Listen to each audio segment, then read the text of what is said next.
محمد یوسف India سے، کیا الٹے ہاتھ کی انگلیوں پر ذکر کر سکتے ہیں یا صرف سیدھے ہاتھ پر کرنا چاہیے؟ سنت کیا ہے؟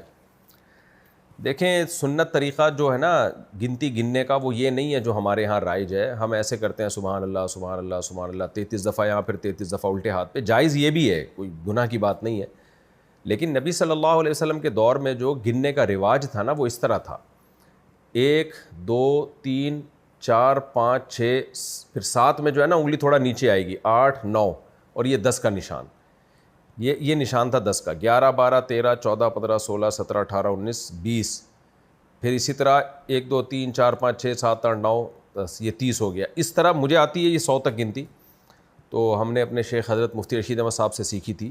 تو نبی صلی اللہ علیہ وسلم کے گننے کا یہ طریقہ ہوتا تھا، عقد الانامل، انگلیوں کو اس طرح سے آپ، تو وہ سیدھے ہاتھ پہ ہی پوری 1000 تک کی گنتی ہو جاتی ہے بڑے آرام سے.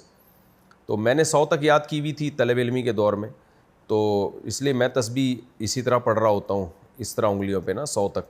لیکن یہ سیکھنی پڑتی ہے، تو جن کو آتی ہے وہ سکھا سکتے ہیں، اور کتابیں بھی لکھی ہوئی ہیں اس پہ، وہ کتاب پڑھ کے آپ سیکھ سکتے ہیں. تو نبی صلی اللہ علیہ وسلم تسبیح ہاتھ پہ ہی پوری اسی طرح سے سیدھے ہاتھ پہ ہی پڑھا کرتے تھے. الٹا ہاتھ جو ہے وہ ناپاکی کو صاف کرنے کے لیے، اس طرح کے کاموں کے لیے. لیکن اب لوگوں کو یہ والی طریقہ آتا نہیں ہے، عقد انامل یعنی انملہ پہ جو ہے وہ گنتی گننے کا طریقہ اب لوگوں کو آتا نہیں ہے، یہ چیز ختم ہو گئی ہے.